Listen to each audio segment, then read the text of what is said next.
Thank you for being here and for inviting me to give this presentation.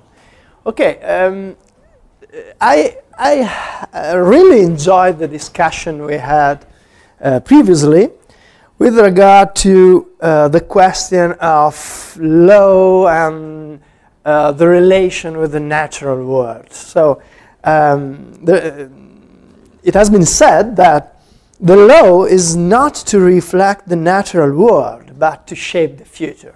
I really like this sentence because, so thank you. Thank you, I will quote, I am quoting it. And the reason why I like it is that, in a sense, this can be explained in other terms by saying that law is something artificial, so something. And what I will try to do today is to agree with this idea, but on the other hand, trying to show how this artificiality of law can be related to the natural world. And this relation I will try to frame in a different way than those followed in the program, which can be called the naturalization of law. So I will have I will deal with a different topic, even though it seems the same. It's not the same, it's different. So let me start with a simple idea. So the idea is that legal institutions are artifacts. So I work in legal ontology. This is my field and my obsession, in a sense. And I attempt to deal with legal ontology from the point of view of social ontology. So from a quite philosophical point of view. You know that the current mainstream conception in social ontology is that of collective intentionality, so which traces back to Searle and other authors, among which Margaret Gilbert, Raimo Tuomala, and others. According to collective intentionality, institutions and institutional reality exists if there is this idea of, if there is this collective acceptance, which has definite feature. And this is a quotation by Searle. With these examples in mind, we can now state the general principles on which institutional reality is created and maintained in existence. We required three primitive notions: collective intentionality, assignment of function, and status function declarations, including constitutive rules. So these are technical concepts of Searle's position. In the past, I have tried to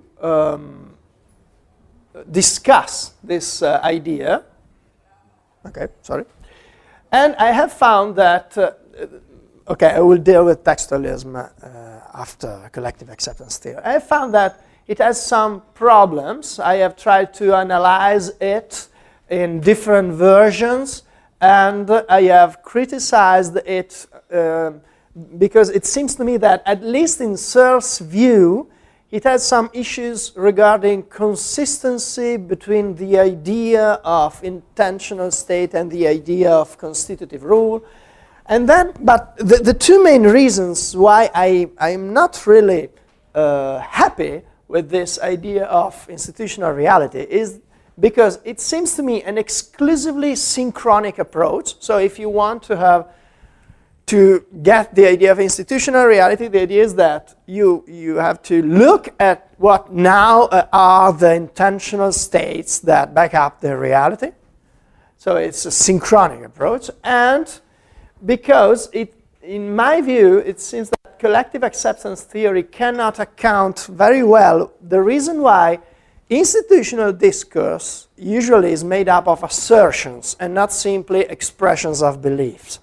So there is another theory in social ontology which is taken to be an alternative theory of institution, which is textualism. The idea is that, traces back to Derrida and others, the idea is that institutional reality is basically a matter of documents and texts. And I have criticized it because it seems to me a bad metaphor, nothing else. And it does not explain the role of acts of recognition and interpretation in the law. So only texts are not sufficient. So basically, in my view, collective acceptance theory has a problem with objectivity in the law, in the legal domain, and textualism has a problem with recognition. So they are, in a sense, complementary problems. And so I have tried to account for these problems in terms of artifacts. There is a reason why I have made this choice. In philosophical discussion in the last 20 years, there has been a lot of discussion concerning general artifacts, ordinary artifacts. So the idea I have had, and there are other legal philosophers in Europe who are trying this, and in the United States, for example, Kenneth Ehrenberger is trying this. The idea is that of applying this discussion on artifacts to legal institutions.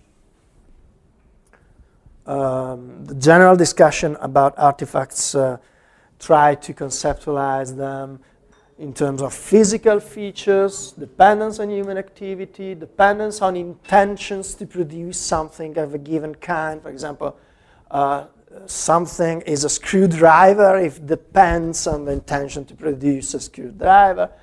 Intended functions, essential functions, functions as the basis for evolutionary success. So something is a screwdriver if it has been selected as a useful tool for a given function.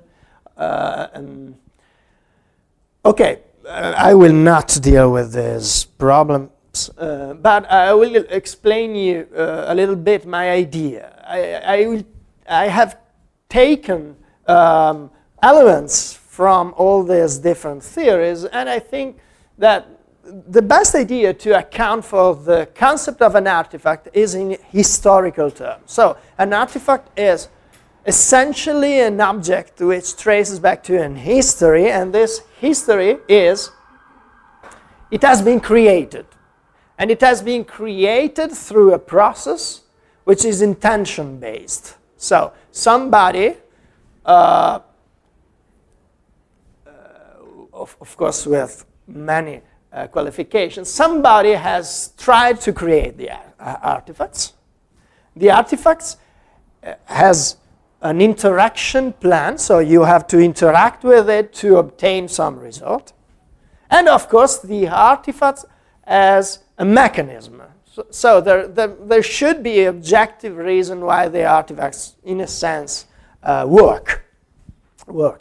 So I have argued that if this model is a good model for artifacts, and it can be extended to legal artifacts, then the mechanism is, of course, a sort of rule following. So the legal artifact works if there is a sort of basic rule following of its constitutive rule. Fine. So artifacts, in the institutional artifacts in this idea are immaterial, of course, because they consist in large part of semantics and abstract concepts, rule-based artifacts. Now, it's striking in a sense that you can find a lot of statement in legal philosophy concerning, okay, of course law is an artifact, of course legal institutions are artifacts, but the body has tried to apply the theory of artifacts to law. And so perhaps it can work. So I think that this theory can explain some peculiar thematic problems in legal philosophy. For example, the dialectics between criteria of validity, which should be objective and, in a sense, recognition independent, and the need for social recognition. So, in a sense, the dialectics between legal positivism and legal realism. Legal positivism, we have the law, the objective law. Legal realism, no, there's no law if you do not have social recognition. the intertwinement of historical and teleological considerations and intentional considerations on tracing back to legislative intent in legal interpretation. If you have history, you have teleology and the interaction plan, you have legislative intent or the reconstruction of legislative intent in this model. What else? So, the way in which law and legal reality seems to be something magical, so something created out of nothing, you know?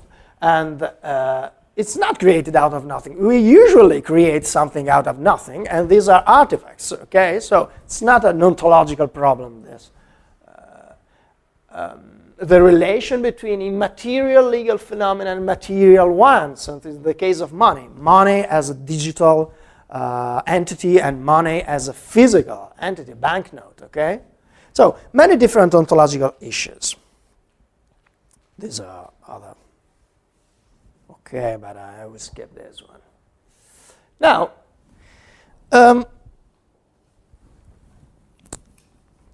what I will try to argue is that even if law and legal institutions are artifacts, they can nevertheless be related to natural reality through a relation which I call institutional mimesis. In a sense, I would like to maintain, I'm in the middle way in the process, of course, but my idea is that law structurally has to imitate something else. It is framed by relations of imitations. And for example, if you have basic act like donation in a legal system, so you have donation, and the way the legal code frames donation imitates the way the social act of donation is made. And this is one case. And this is a case which, in a sense, is quite trivial. For example, it traces back to Reinach, the idea that the construction of an institutional concept is based, Reinach said, is based on basic speech acts. So, imitates in its normative structure another pre-legal normative structure. So, contracts, in a sense, imitates promises. But, now what I would like to show is that this is a monocategorial mimesis, because there is a normative institution which imitates a normative social institution, so a pre-legal one. In a sense. Now, transcategorial mimesis, instead, would be this. The construction of an institutional concept imitates, in its normative structure, the factual regularity or law of nature, so factual features of something else. So this would be transcategorial, because it would amount to a passage from a Sein to a Sollen, from something factual to something normative. I have worked on this, and I am still trying to find examples of this kind of mimesis. I will show you what I have found, some of the examples I have found. And this is from Stephen Toulmin Cosmopolis. Toulmin basically argues that the very construction of the modern concept of the state in Europe during the 17th and 18th century was mimetically based on the construction of a new concept of nature, the concept of ordered nature according to hierarchical relations of forces between entities. So the idea is that from the 18th century on, social relations within the nation-state were defined in horizontal terms of superordination and subordination based on class affiliation. The lower orders as a whole were seen as subordinate and inferior to the better sort as a whole. Here, the planetary model of society was explicitly cosmopolitical. Without such a justification, the imposition of hierarchy on the lower orders by the better sort of people would be arbitrary and self-serving. To the extent that this hierarchy mirrored the structure of nature, its authority was self-explanatory, self-justifying. So Toulmin is saying basically that that was a good way to provide justification for the new order. And in a sense, this is a sort of mimesis, which can be said to have a sort of justificatory function. But the question now is whether mimesis can also have a genetic function in the construction of legal artifacts. So whether artifacts can be created and constructed and not only justified ex post as mimetic. And I have found some examples in Roman law. This is an essay by Carlo Livecruna. By the way, legal realists such as Carlo Livecruna, Axel Hegerström have dealt a lot with this topic. This is an essay on corporations. And Livecruna basically says that the Roman idea of corporation can be explained in terms of a distinction between three kinds of natural corpora. So, corpora simply, which were homogeneous objects of a given species, whose parts are melted together and have no separate standing. Corpora ex coherentibus, objects of a given species, whose parts have their own species, but are connected in a coherent way, a ship, for example. And corpora ex distantibus, objects of a given species whose parts have their own separate species and are also physically independent, as in the case of a herd of sheep. Now, in Livecruna's theory, corporations were conceptualized by Roman jurists as corpora of the third kind. So, as a specific kind of, and that was my question about corporations, yeah, as specific kinds of natural corpora according to this theory, which traces back to Stoicism. And he says, as corpora of the third class, corporations were similar in nature to other corpora belonging to this class. All the rules concerning corpora, in the legal sense, according to Livecruna, are inferences drawn from these assumptions. And if this is true, a given conception of nature had a genetic impact on how the legal artifact corporation, as we know it in the Western culture, has developed, has been created. Another example I have found has been made by Axel Hegerström in the Römische Obligationsbegriff. He says, he deals with promissio. So promissio was a kind of legal act, legal transaction made by non-Roman citizens. He says that promissio can be explained in terms of promittere dextram. So putting forward the right hand and shake the hand with another. And in his view, this was because of an animistic conception, according to which forces were exchanged through contact. And these forces, of course, became in time simply rights and duties. So in the dextra, according to Hegerström, there is a particular internal force through which a person's objectives can be achieved.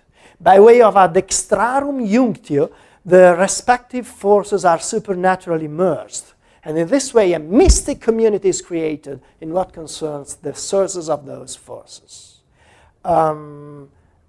Okay, compare this idea with the primitive conceptions about forces enclosed in external objects, like in the case of animal fur, which you could touch before battle in order to gain strength, the strength of the animal.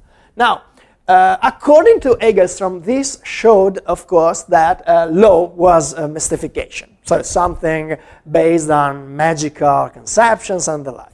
My idea instead is that law can be traced to conceptions of nature, because, of course, animism was a conception of nature. There's no reason to call it, okay, something completely. Egerson was, in a sense, a positivistic in the philosophical sense of the word. Okay, but now we are a little bit more liberal in this. Okay, and then here there is an example from American constitutional theory. According to Stephen Winter, the very idea of standing before a court is based on the idea of standing. So, the physical idea of standing. An individual stands, and this had connection, you say, the metaphor of standing has shaped our thinking about adjudication to conform to two separate truths embedded in the metaphor, and to think about them as one.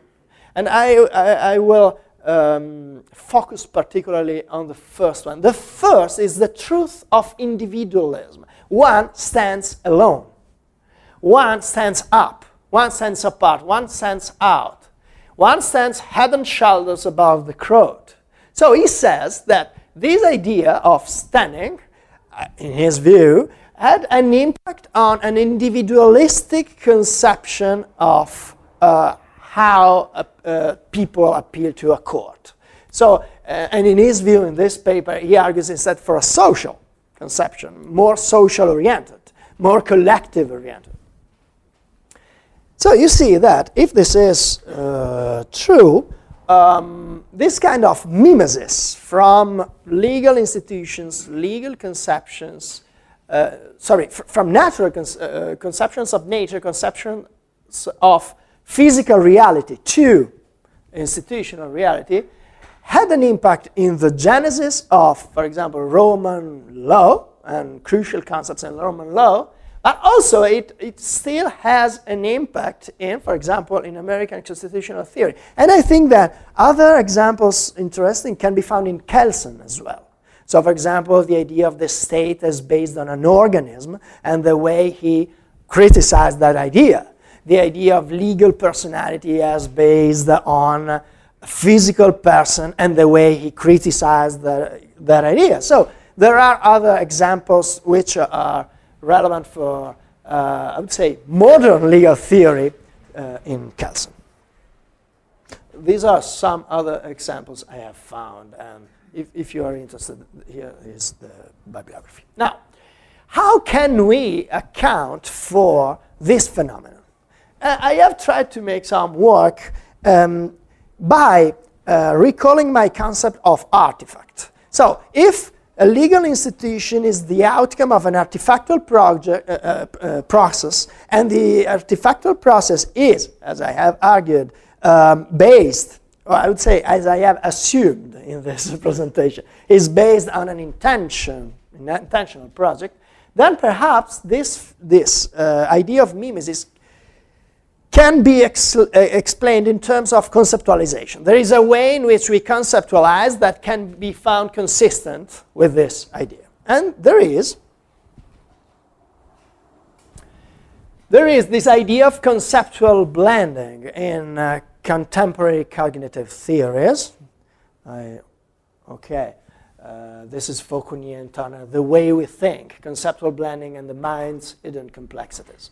Now, in this book, which I find very interesting in this connection, Fauconnier and Turner argue that abstract concepts, highly formalized concepts, can be seen as the result of a conceptual blend, starting from concrete concepts having to do with the physical domain. Of course, the theory is also connected with Lakoff and Johnson theory of metaphors. But in a sense, it is broader, because the relation of metaphorization is only one of the relevant relations. Okay.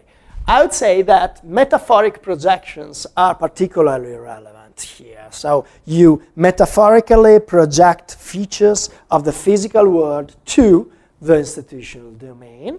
And, but, for example, this is relevant for trans-categorical mimesis, but it can be argued that in the case of monocategorical mimesis, projections are simply analogical projections, not metaphoric. So it's only one kind of projection. Now, Fauconnier and Turner speak about double scope integration networks. And they say that building an integration network involves setting up mental spaces, matching across spaces. You see, we have here the two mental spaces, description of physical regularities, or as in the case of Toulmin, laws of nature under some conception of nature, and we'll say a set of meta-institutional concepts, basic institutional concepts, deontic, like power, duty, rights, norm, validity, and the like. Then you can have this matching, this projection, and the construction of an institutional concept as the result of a blending made on mimetic grounds. And this is important. According to Fauconnier, the conceptual blend has emergent structures in the sense that it has new features. So it is the basis for new kinds of reasoning which you could not make simply starting from physical regularities and meta-institutional concepts. So it gives you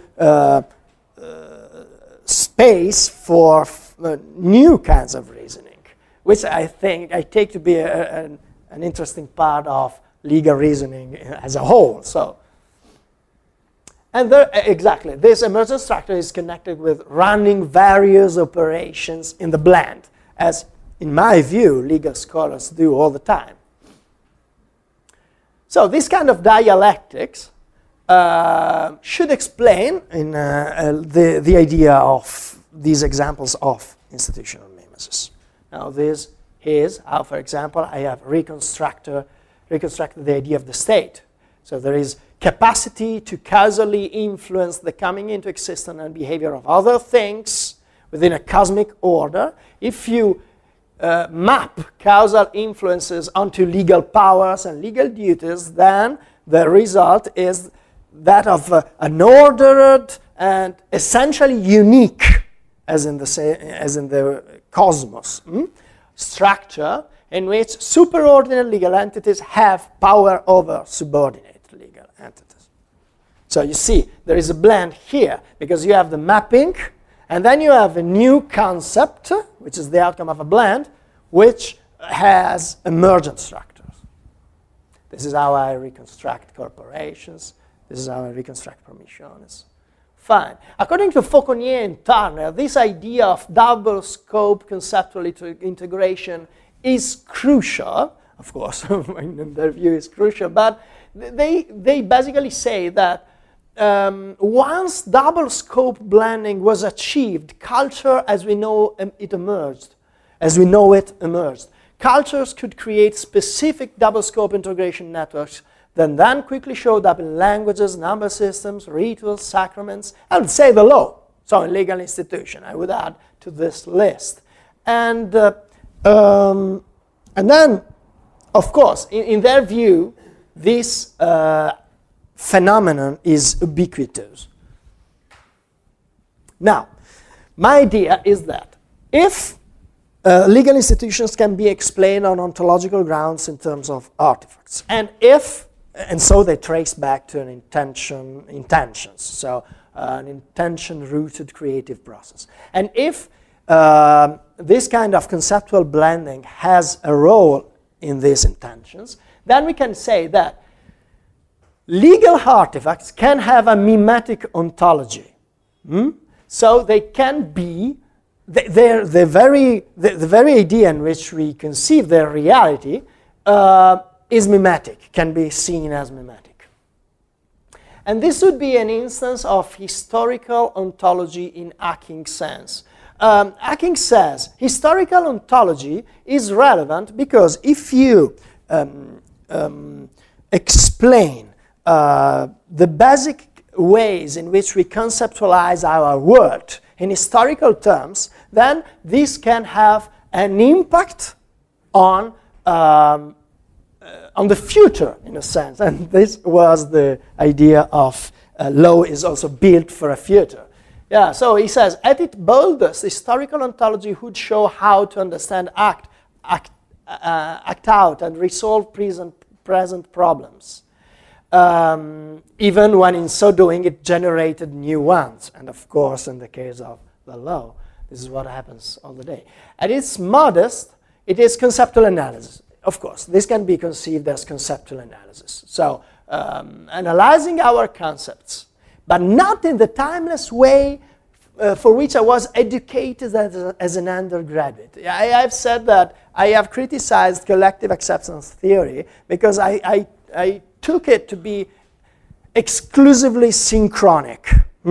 Now, I think that this statement by Hacking is very consistent with what I have in mind. So he says, analytic philosophy usually has a timeless approach. Now, fine. Let's try to transform that kind of social ontology into this kind of historical ontology. And let's take institutional mimesis as one, of course, one of the features of this historical ontology. And now there is an even bolder conjecture, which I am working on, and about which I would like to have your suggestions. What about, on this regard, we can in a sense, obtain a historical ontology of legal normativity in terms of normality. So, normativity as a metaphorical transformation from what is normal, cannot but happen, to what is normative, must happen. Okay, that's of course only a conjecture, but I would like to know your opinion about this. Because, in a sense, I think that the whole discussion about institutional mimesis can be relevant at least for two crucial topics in legal philosophy. The first one is natural law theory. So, of course, natural law theory has this idea of justification of norms on the basis of nature. Now, what basically I'm trying to do here is a sort of descriptive natural law theory. Not as a justification, but trying to find nature as the basis of, at the basis of the way we create legal institutions. So it can be useful perhaps as a way to explain the psychological roots of the very idea of natural law on the one hand, and on the other hand, perhaps can be useful to recast natural law theory on descriptive grounds. By the way, of course, there is a very famous explanation of the way in which natural law has emerged in Western culture by Hans Kelsen in Society and Nature. And Kelsen, by the way, argues for the reverse thesis than mine, so, but we can discuss of it. And then the is-out dichotomy. Of course, this is a logical dichotomy. Fine. But, in a sense, I would like to consider the idea that if normative concepts in the legal domain are created on the basis of factual concepts, then this can have some impact on the way we conceptualize the is-out dichotomy, because under this idea, the out would be metaphorically obtained from the is. Don't know if this can be connected with your conception of basing personal, don't know. So, thank you very much. Thank you.